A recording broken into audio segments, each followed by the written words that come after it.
नमस्कार, मैं हूँ राजेश और मेरे साथ हैं कुलदीप माथुर।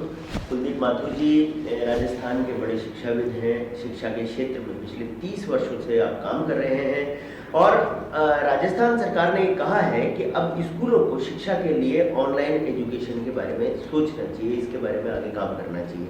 पिछले 1-1.5 साल से भी, यानी पिछला जो सत्र था वो ऑनलाइन एजुकेशन से ही बच्चों ने पढ़ाई की है। हम ऑनलाइन एजुकेशन के लाभ और उससे बच्चों पे पड़ रहे प्रभाव के बारे में उनसे बात करेंगे। कुलदीप जी, आपका स्वागत है गाइस समाचार में।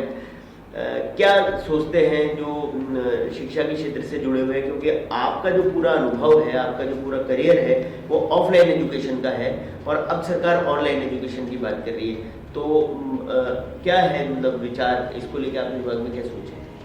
हाँ त्रिपाठी साहब, बहुत अच्छा आपके द्वारा ये प्रश्न पूछा गया है। मेरा ऐसा मानना है कि कोविड के लिए लगभग ज़्यादातर ये दूसरा सत्र ऐसा है जहाँ सरकार ऑनलाइन की व्यवस्थाओं की कह रही है। ज़्यादातर स्कूल कॉलेज ऑनलाइन एजुकेशन के लिए तैयार हो गए हैं, क्योंकि पिछला सत्र तो ज़रूर एक ऐसा गया था जब कोविड-19 एक बार उसी साल आया था, तो ज़्यादातर स्कूल कॉलेज ऑनलाइन एजुकेशन के लिए तैयार नहीं थे। लेकिन इस बार मेरा मानना है ज़्यादातर इंस्टीट्यूशंस ने, ज़्यादातर स्कूल ने, ज़्यादातर कॉलेज ने इस चीज़ की तैयारी कर ली है और स्वाभाविक तौर पर जैसा हम रोज़ देखते हैं अखबारों के माध्यम से या डिजिटल प्लेटफॉर्म के माध्यम से, अब हमारे टीचर्स भी सारे तैयार हो चुके हैं। उस समय 3 महीने का लगातार लॉकडाउन था, तो इक्विपमेंट्स आने में भी और वो एक समस्या थी, लेकिन अब ज़्यादातर चीज़ें तैयार हो गई है। और मैं तो अभी, क्योंकि निश्चित तौर पर मेरे को ज़्यादातर स्कूल कॉलेज वालों के साथ मिलने का मौका रहता है, तो वैसे भी इंस्टीट्यूशंस वालों ने ये तैयारी तो कर ही रखी थी कि अगर ये ऑफलाइन भी शुरू होता तो ऑनलाइन के लिए भी उनके पास प्लेटफॉर्म तैयार था। और मुझे लग रहा आने वाले समय की जो एजुकेशन है वो ऑफलाइन और ऑनलाइन दोनों मोड में चलेगी। जब ऑफलाइन के लिए भी अगर सरकार अनुमति दे देगी तो भी एक ऑनलाइन का प्लेटफॉर्म तो अब हमेशा ही चलेगा। तो मेरा और भी हमारे साथियों से निवेदन है कि जिन लोगों को ऑनलाइन में अगर उनकी तैयारी अभी कम है तो उसको वो और अच्छा करें। और निश्चित तौर पर इसका एक फ़ायदा हमें और मिला है कि वर्चुअल एजुकेशन में हम दुनिया में किसी भी टीचर की मदद ले सकते हैं। आज हम IIT, IIM, हार्वर्ड के प्रोफेसर को भी वर्चुअल माध्यम से जोड़कर कहीं ना कहीं, तो पहले क्या था, एक सीमित ज्ञान था, उस कमरे में ही टीचर पढ़ाता था और उस टीचर की भाषा वो समझ पाते थे बच्चे। लेकिन अब मेरा लगता है कि ये वर्चुअल एजुकेशन आने से, ऑनलाइन एजुकेशन आने से पूरा विश्व एक हो गया है और ज़्यादा से ज़्यादा हम अच्छे जो स्टाफ होता है या ज़्यादा से ज़्यादा अच्छे प्रोफेसर्स होते हैं उनकी मदद के साथ हम ये बच्चों को और अधिक से अधिक ज्ञान दे सकते हैं। आप देखेंगे तो ज़्यादातर जगह मेरा मानना है कि बहुत सारे YouTube ऐसे ज्ञान के वीडियो से भरा हुआ पड़ा है।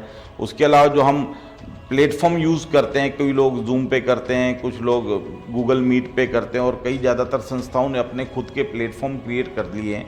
तो उन सब के माध्यम से भी हम, ऐसा लगता नहीं है कि वो कहीं ना कहीं हम क्लास में नहीं बैठे हैं, क्योंकि आजकल तो वैसे भी अगर देखा जाए तो दो टू वे कम्युनिकेशन इसमें अवेलेबल है और टू वे कम्युनिकेशन में बच्चा अपने प्रश्न पूछ सकता है, उनका जवाब टीचर दे सकता है।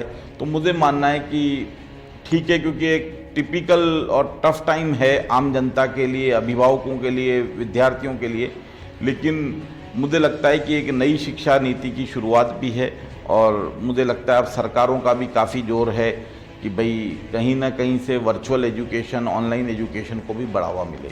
तो अब आने वाले साल में वैसे भी ऑफलाइन और ऑनलाइन दोनों शिक्षा विद्यार्थी साथ साथ ही ग्रहण करेगा। 2020 से पहले ऑनलाइन एजुकेशन की जो बात थी वो लगभग ऐसा मानते हैं कि घिसट कर चल रही थी। लॉकडाउन के बाद ऐसा लगता है उसको पंख लग गए, सब जगह पे अब ऑनलाइन एजुकेशन की बात होने लगी, सरकार खुद भी इस बात को कर रही है। क्या ऑनलाइन एजुकेशन ऑफलाइन एजुकेशन की जगह ले पाएगी भविष्य में? निश्चित तौर पर मेरा ऐसा मानना है कि 2020 के पहले कभी किसी ने नहीं सोचा था कि कोई दुनिया में ऐसी महामारी भी आएगा जहाँ फिजिकल मिलना दुभर हो जाएगा। और किसी भी, मेरे को ऐसा लगता है कि इसकी कोई कल्पना भी किसी ने नहीं करी थी। कुछ कंपनियां जरूर ऑनलाइन पे काम करती थी, लेकिन मेरा वो मानना है कि वो बहुत ज़्यादा नहीं था। और जैसे ही ये ज़रूरत पड़ी, क्योंकि शिक्षा एक ऐसी चीज़ है जो मुझे लग रहा है कि इस कोरोना में सबसे ज़्यादा कोई इंडस्ट्री प्रभावित हुई है वो एजुकेशन इंडस्ट्री है। और जब बच्चे एक एक डेढ़ डेढ़ साल तक पढ़ेंगे नहीं तो वो आगे कैसे निर्णय लेंगे, और क्योंकि प्रतियोगी परीक्षाएं भी होती है, रिजल्ट भी होता है। तो मेरे को ऐसा लगता है इस पूरे मामले में कि ठीक है, क्योंकि इसके पहले कभी किसी ने कल्पना नहीं की थी, लेकिन कभी भी कोई इतनी बड़ी महामारी है, आपदा कहें इसको, तो कहीं ना कहीं जो लोगों ने इसकी तैयारी करी उसका लाभ भी मिला। तो मुझे ऐसा लगता है कि इस पूरे मामले में अब बच्चा आगे ऑनलाइन भी पढ़ेगा, ऑफलाइन भी पढ़ेगा, क्योंकि जब तक अभी भारत बहुत बड़ा देश है, यहाँ भी वैक्सीन की चल रहा है, लेकिन वैक्सीनेशन होने में भी काफ़ी समय लगेगा।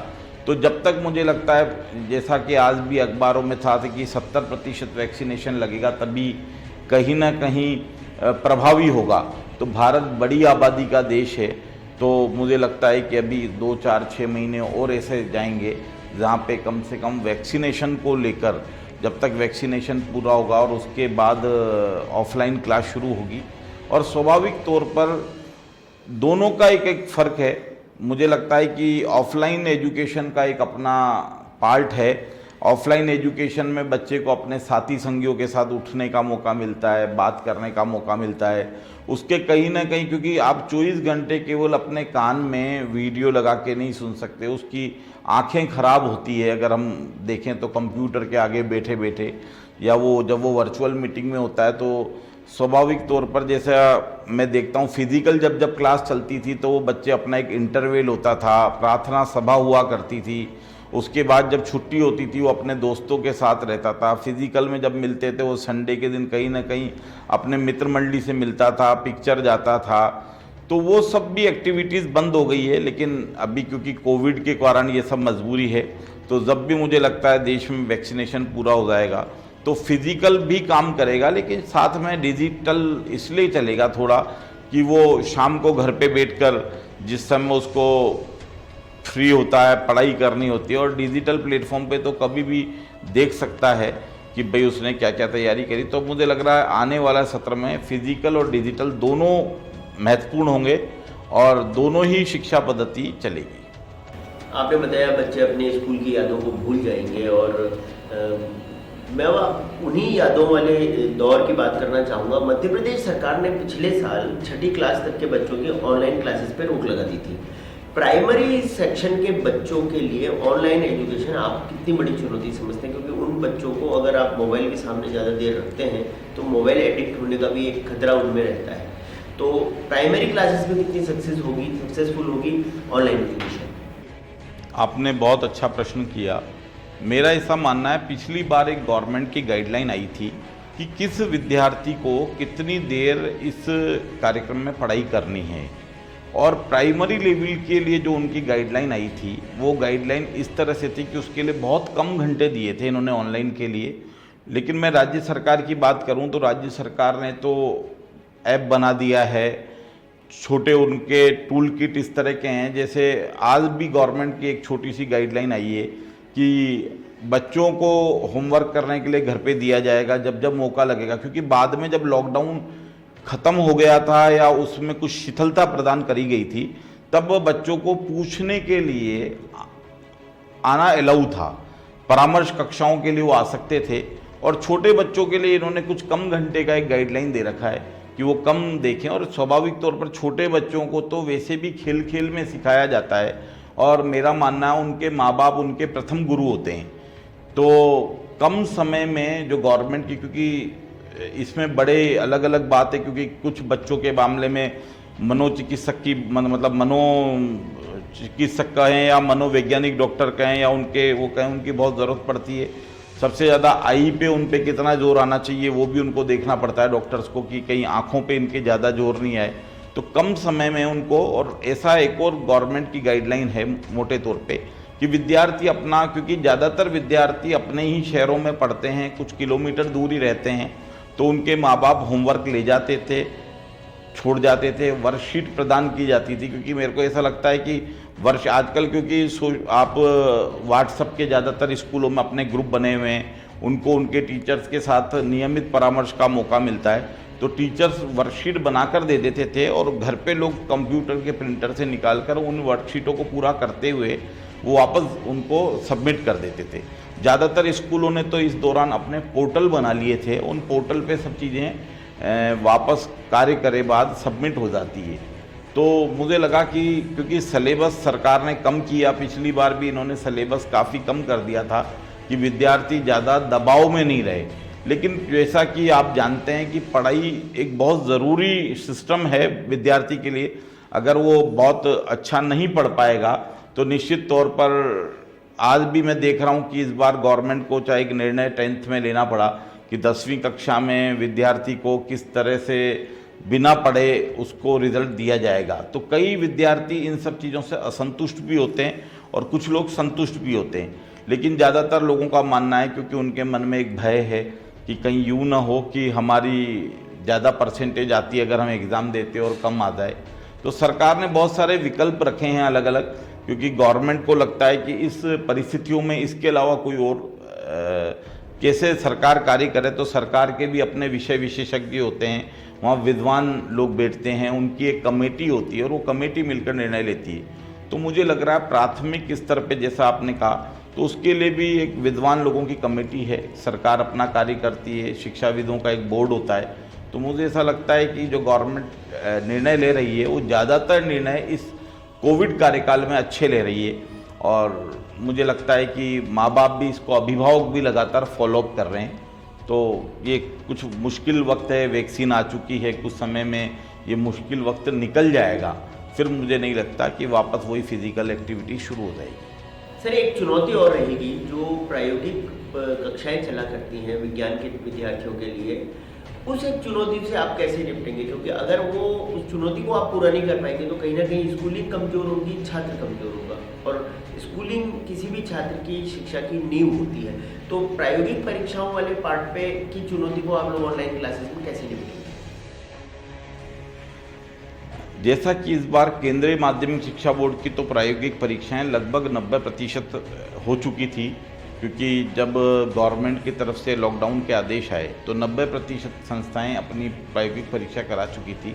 राजस्थान बोर्ड ने भी इस बार एक अच्छा सा शेड्यूल दिया था कि आप अपने स्थानीय लेवल के जो विद्यालय का स्थानीय टीचर है उसी के साथ प्रायोगिक परीक्षाएं कंडक्ट करा लें।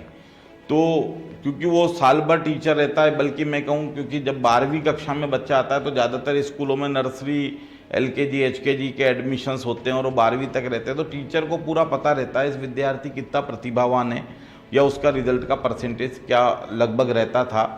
तो क्योंकि ये इस तरह की सिचुएशन में सरकार को बार बार फैसले लेने पड़ते हैं, पता नहीं रहता कि कब ज़्यादा कोविड में संख्या बढ़ जाएगी, कब घट जाएगी।